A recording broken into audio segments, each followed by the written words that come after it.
Hey guys! So this video today is about how anxiety actually feels. So I came up with this sort of idea because my boyfriend and me have started doing this thing where we sort of talk about how it actually feels, because we would I asked him how it feels when he's angry at himself, because me being an ex-self-harmer from ages ago, I've been recovered for quite a while now. That is my first initial thought. I feel triggered when I'm angry at myself, and it normally lasts for a long time. And I know that's not for everyone. Like, I do get ridiculously bad. I get really upset with myself, and ridiculous situations that are human. You know, we do get stuff wrong, but I will just be really upset at myself for something really silly, but for days on end. And I know not everyone feels that way because everyone is different. So I asked him how he felt, and he felt like he was annoyed at himself, and it only lasted for about 10 minutes. So I was sort of like saying to him, like, maybe we should just talk more about maybe anxiety and just be open about it, and him ask me and stuff, because my anxiety has not been brilliant at the minute. So it's kind of to help that out. So if you've got a really good friend or a partner or a family member, maybe it's a good idea to try it out, because I think being open about this sort of stuff actually really does help. So we were chatting on WhatsApp late one night, and we were saying how it feels. He doesn't suffer from anxiety. Everyone's probably had anxiety and maybe a panic in the past. So he has had that, but he doesn't have it in anywhere near to my degree, where I get it all the time, pretty much most days. So he asked me how it felt, and just before I say anything, I want to state that I feel like a lot of people feel like they think that anxiety is only in your head, and yes, a lot of it is in your head, and it starts off in your head, but actually a lot of it is physical as well. And I find the physical stuff really hard, because sometimes with your head you can calm your head down, but your physical symptoms are still there, and they're still, making you feel worse. So I feel like the way to explain anxiety is physically and emotionally. Before I say anything, I obviously have done a lot of research into anxiety in the past, and looking at symptoms and stuff, I have felt pretty much most of them actually, just at different times and parts. But obviously I'm just using examples of me. Everyone is different. If you do have different symptoms or feel differently when you have panic attacks, let me know in the comments. It would be interesting for other people to find out as well. So yeah, this is just a general thing. I'm making this video mostly for people to try and help people with anxiety, to kind of get an understanding, because it's hard. You're looking at someone and they're panicking and you don't know exactly how they feel, and it's to kind of help with that. Or if you have anxiety, just not to feel alone, and how other people feel with it. So I will start off emotionally. Emotionally, you obviously are in fear. You feel like it's the end. It's the end of the world. I'm obviously talking about full-on into panic attack. Normally it starts off, you start with little worries, and I feel like it's a bit like a spiral. You start off with something small, and it gets worse and worse and worse until you're in a panic attack. So it's good to start off trying to get rid of it at the beginning of that spiral instead of doing that. But sometimes you do just have panic attacks for no reason whatsoever, and mine at the minute sometimes just literally like boom, and it'll be full blown, and there's not much I can do about that. So keep that in mind as well. So on the topic of anxiety attacks, emotionally it is really hard to think.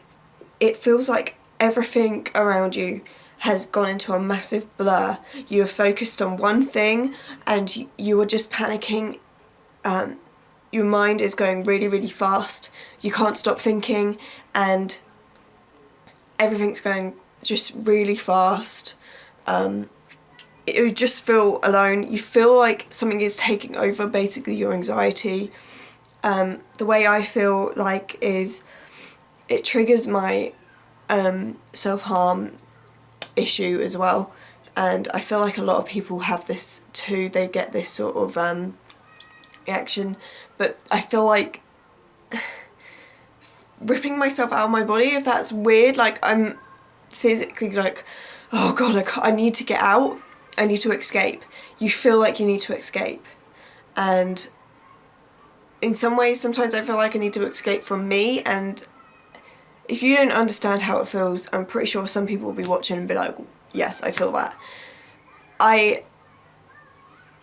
It's really hard to explain. It's really hard to explain that I physically want to get out of my own body because I hate my anxiety. I hate how it makes me feel.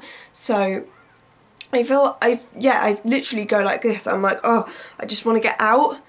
And sometimes if I'm really, really, really bad, I feel like I'm not even in my body. I'm just like watching myself. Like, that is really weird. I've seen it on websites before where they've said some people feel like that, and it's only when I'm extremely bad. But yes, I feel like that sometimes, and it's really weird. It is so weird to think, but that's how I feel. Just everything's on overload. You're upset, you're mostly feeling scared, and your body can't think straight. It won't let you think straight. You just think, I can't do this, I can't do that, I can't cope. It's just going, I can't, and you have to slow it down, and that's why breathing and slowing yourself down and taking a deep breath helps, because it helps slow down your mind and get back into reality in a way. It feels like you're not in reality when you're having a panic attack, and it's horrible. It's horrible. You just can't think straight, and it's really not nice. So that's some of the emotional ones. I might have left some out. If I have, comment below, but I'll probably mention them later on in the video. So physically is quite a hard one because there's so many physical symptoms. You get palpitations, that used to be my biggest one. Palpitations, shakes. I still get shakes really badly. Not so much now, but there was a good couple of years where I used to just be like there and I would be like that. And people would think I'd be putting it on. Obviously now I am. But like I would be like that, and I'm like, I'm not putting it on. I honestly am shaking just naturally. So I get shakes really bad. My biggest issue that I have is, it's not like the scariest of them all, but I sweat really badly. I know that sounds disgusting, but I've got to be open in these videos. I sweat really badly. When I get panicky, I just start sweating. I get sweaty palms everywhere, just everywhere. It's horrible. My tummy it's like a washing machine feeling. Someone said that to me before, and I've just always stuck with that sort of saying. I feel sick, and my digestive system goes a bit goes a bit crazy, which is horrible because it actually makes me physically unwell in both aspects of it, if you're getting what I'm saying. I don't want to go into too much detail with it, but yeah, my anxiety makes me do that, and it makes me very unwell. It also makes me very ridiculously weak. Normally if I'm having a bad panic attack anyway, it means I've been suffering from anxiety pretty much all that time, and fighting off anxiety is draining. Anyone that's gone through it will know how draining and horrible it is. So it makes me very weak, very tired, so it makes it harder to fight off these anxiety attacks, and it makes my legs feel like jelly, which is horrible, especially when you work on your feet and you're maybe feeling a bit panicky and you're like, you feel faint, definitely feel faint. I always feel faint when I'm panicky, and I also get like numbness in my fingers and arms, and they go very cold, and my feet, so that doesn't help as well. That makes me very wobbly and unstable. I used to suffer really badly from lightheadedness. Not so much anymore, but it's more feeling faint now. But the lightheadedness probably was because I wasn't eating very well as well, so that is also an aspect. If you do have an eating disorder, obviously it's going to make everything so much more worse because your body doesn't have the energy to fight all these symptoms off as well. You also do get your breathing. It feels like you can't take air in, and you feel like you need to breathe loads, but actually it helps to breathe slower. But you do get hyperventilated, if that's the right word. It is. So you do get that, and my boyfriend was asking me, obviously when you're having a panic attack, I say obviously, not everyone has this, but if you do suffer from self-harm or any issues like that, sometimes you do feel like you need to scratch yourself or something along those lines. And he's saying, what do you do if I'm, for example me, if I'm scratching my arms or something, should he hold them away from me, or should he step back and give me air? Because I was saying sometimes crowding people with an anxiety attack is not good, because they obviously feel like you can't breathe. You're getting quite hot as well normally with a panic attack. You're normally having quite hot flushes, so you sort of want to give them that bit of room. But also what I find is, because you're so closed off, like I said earlier, you're kind of doing like that, you do need to be reasonably close to kind of get through to them. So you've sort of, what I was saying to him is, it's a tricky one because you've got to sort of work it out at the time what is best.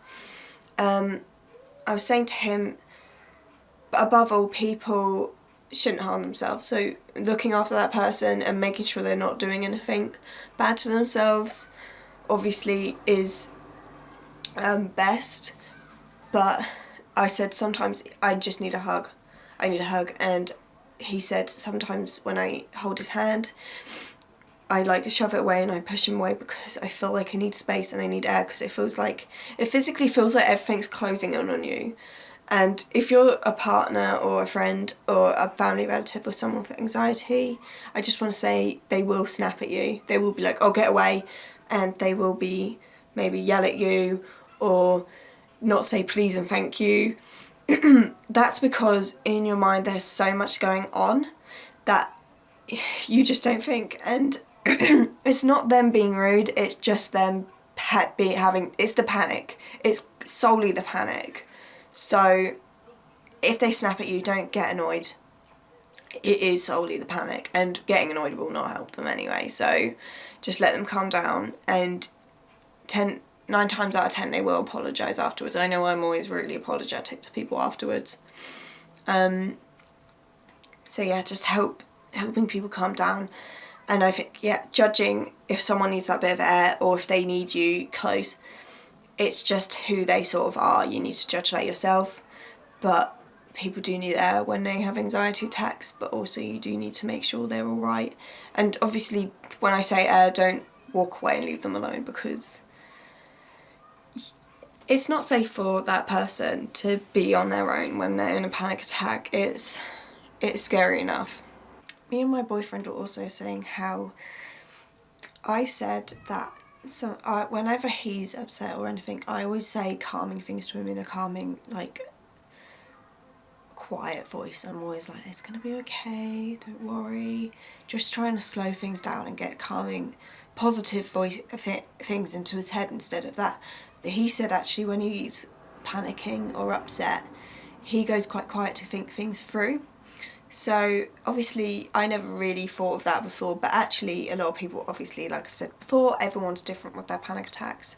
So some people, I guess, would prefer being in a quiet environment, where I prefer having someone talk to me and try and distract me from my thoughts, maybe just saying calming things. So that might help with people. It might help with someone you're dealing with, or even with yourself.